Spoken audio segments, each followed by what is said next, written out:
If you're dealing with a lot of content and files and you need a great system for backing them up, then you need to look into the SanDisk Professional G-RAID mirror.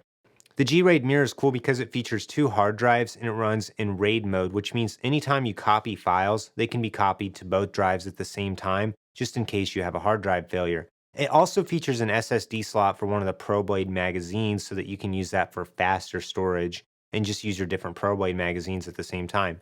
SanDisk did send me the G-RAID mirror for purposes of making this review, but all the thoughts and content in this video are my own and they have not told me anything to say about it. They're not even watching this video until you guys are. When you open up the box for the G-RAID mirror, you'll find the power supply, a Thunderbolt 3 cable, and the enclosure. The drives are already inserted in it, and you get a 5-year warranty on both the enclosure and the drives. So if you have any issues with the discs, all you have to do is fill out a warranty claim on SanDisk's site, and they'll have your back. This drive does use Thunderbolt 3, which is great for daisy chaining other devices. You can plug in more enclosures, you can plug in monitors or any Thunderbolt peripherals, and you're going to get really good speeds. Just note that the Thunderbolt 3 speeds are not what the actual enclosure is running at, so that's why you only get the 250 or 500 megabytes a second. If you use the ProBlade slot, then you're also going to be topping out at about 900 megabytes a second.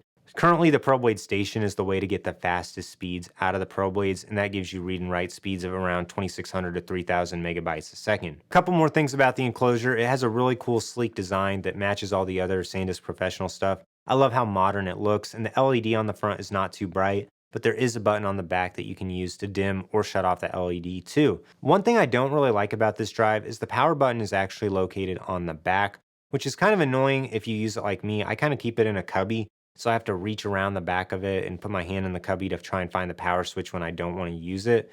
So that is a little frustrating. I wish the power button was on the front just because it would be a little bit more convenient. On the back, you also get the Thunderbolt daisy chain port, which I really like because you can plug in some of SanDisk's card readers, another enclosure, displays. Any devices that use a USB-C connector or Thunderbolt 3 will work great in that daisy chain port. This enclosure does not provide any power to your computer through Thunderbolt though, so you will still need a power adapter for your computer if you're using the G-RAID mirror with it. The G-RAID mirror comes in capacities from 12 terabytes all the way up to 44 terabytes, and it has two spinning disk hard drives, so those are 7200 RPM drives that are not anywhere near as fast as current SSDs. There's 3 different modes you can run it in: RAID 0, RAID 1, and JBOD. JBOD means that the drives show up separately, so it's just a bunch of disks. RAID 0 means that both of the drives work together and your files are split between the two drives, and it gives you a faster speed. You can get about 500 megabytes a second if you're using it in RAID 0 mode. But if either of your hard drives crash, then you lose all your files. There's no redundancy. And finally, it uses RAID 1, which is actually the configuration it ships in.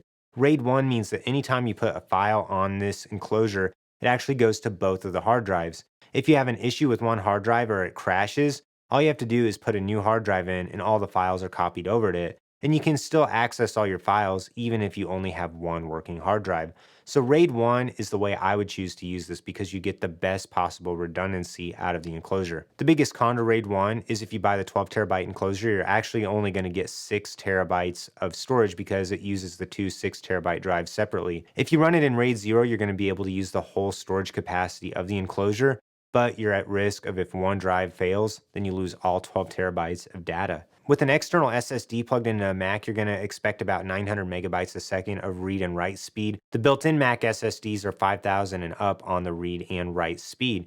So this is way slower than them, coming in at 250 megabytes a second if you're using it in RAID 1 or JBOD mode, and it comes in at about 500 megabytes a second if you're using it in RAID 0. So what's the point of this? Solid-state drives are becoming quite a bit cheaper in today's world, but spinning disks are still more affordable and they're still pretty reliable as well. They're just not for fast read and write speeds. So you use the G-RAID mirror as a way to put your files on after you're done working on a project, and to know if you have one drive that crashes, it's going to be backed up to the other. SSDs are less prone to crashing than spinning disks, but they can still crash and you can still lose your files too. One thing that's cool about RAID files, it saves you from having to copy your files to two drives at the same time if you run it in RAID 1. You just drag it over in Finder, and the file's immediately copying over, and when you're done, it'll be on both disks. So the issue with this is all your files are still stored on the one enclosure. In order to have true redundancy, you really need your files to be stored on multiple devices and in multiple locations too. And you need all your files to be on each of those individual drives if you want to truly have a redundant system. So just note, just because you're using a RAID drive doesn't mean that you are truly redundant.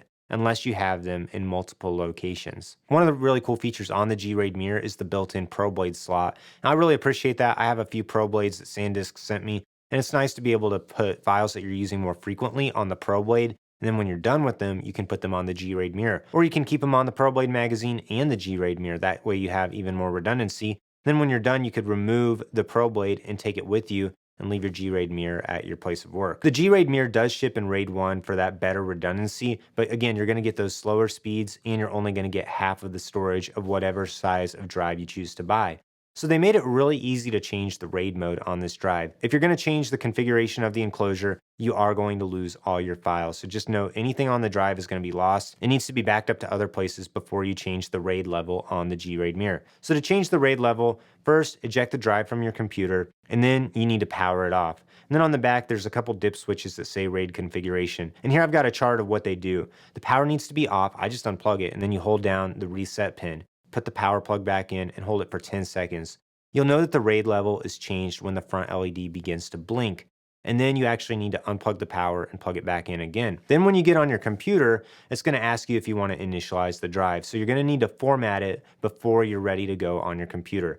You can't just format it just by changing the RAID level. You are gonna need a computer to reformat the drive too. We already talked about the difference between JBOD, RAID 0, and RAID 1. I personally am choosing to keep it in RAID 1 configuration because then I get my files on both of the different disks.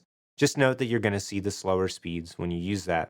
So for me, I'm just backing up my projects when I'm done and keeping long-term storage on this. That way I'm not having to constantly copy stuff back and forth every day. But if I have an old video and I need a couple clips from it, then I can use this drive to get the files off. You will notice a little bit of fan noise when you first turn the enclosure on, but after it turns on, I don't notice any fan noise while I'm using it. There's only that very faint rattle of the spinning disks when you're doing file transfers. Another cool thing about this drive is it does use Thunderbolt 3, but it's also fully backwards compatible with USB 3.2 Gen 2. So it works great with iPads, iPhones, any device that uses USB, you can use this G-RAID mirror with as well. The G-RAID mirror comes with WD UltraStar Professional 7200 RPM drives installed in it, and it's available in 12, 16, 24, 36, and 44 terabyte models.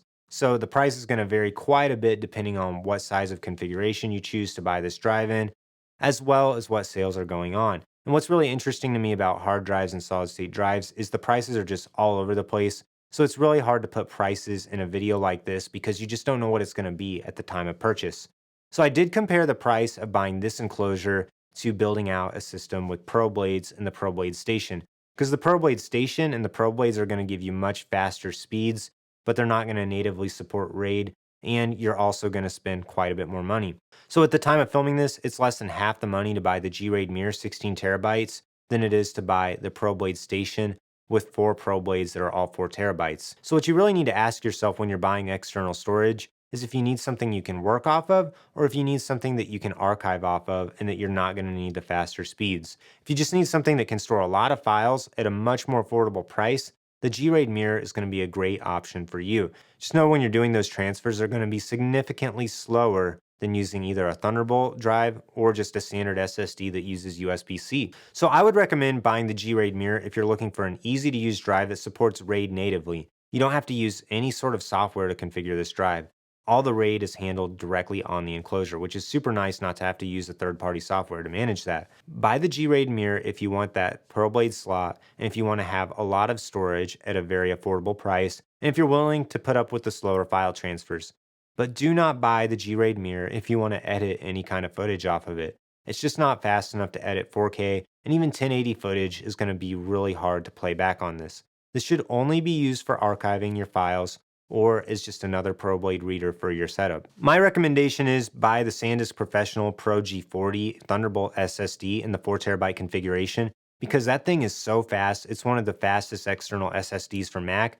You can plug it into that daisy chain port on the back of this, and then you can use that as your edit drive, and then you can copy your footage and all your files, your project files, onto the G-RAID mirror as you're working or at the end of the day. And then you're going to have even better redundancy. You could take the Pro G40 with you, take advantage of those faster speeds, and then put all your backups on the G-RAID mirror.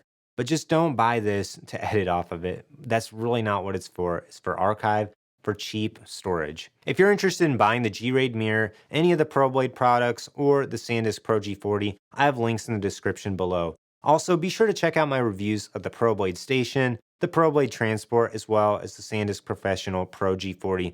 That drive is my favorite drive to use. I use it to edit and work off every day, and it's been fantastic. If you have any other questions about any of these products, leave me a comment down below. I'll do my best to answer them. Like this video, subscribe to my channel so you don't miss out on any upcoming content.